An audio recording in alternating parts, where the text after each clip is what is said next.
Hey guys, and welcome back to this channel. In this video I'll be showing you guys how you can create Harley Quinn on Dress to Impress.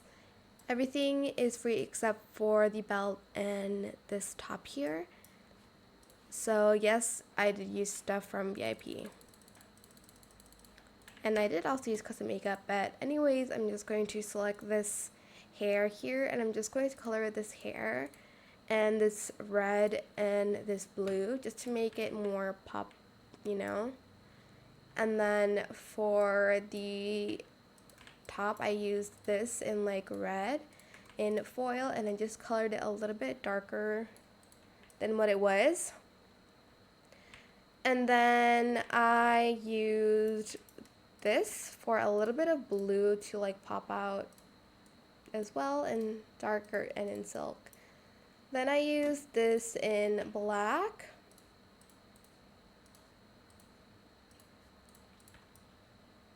For the pants, I used this in mini shorts in a blue color and also something kind of a dark blue in silk.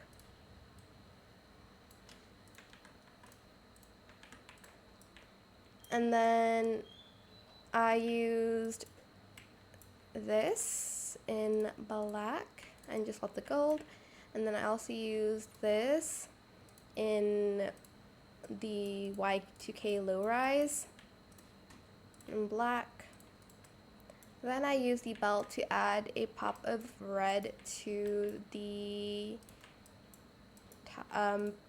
pants here. I just colored it all red, and then I just scaled it down and positioned it like up a little bit more.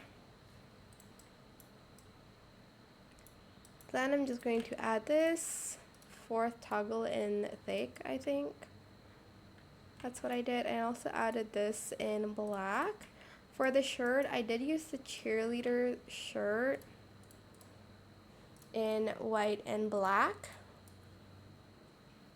And then I'm just going to use these shoes, but you can use any shoes that you would like to.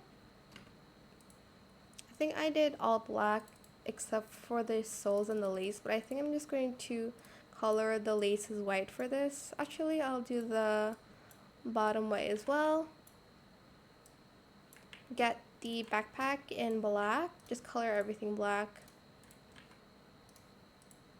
And then we're going to use the baseball bat here in the batting form in that color, and I just made it blue but just darker. And then I also added the paint and I colored that red. And that is how you can create Harley Quinn on Dress to Impress. I hope it was helpful for you guys. Don't forget to like, comment, share, and also subscribe to this channel if you haven't done that already. If you have any more questions about this video, just leave it in the comment section down below. I will try my best to answer them all for you guys. And if you found this video helpful, please click the thanks button as well. That is it. Thank you so much for watching. Bye.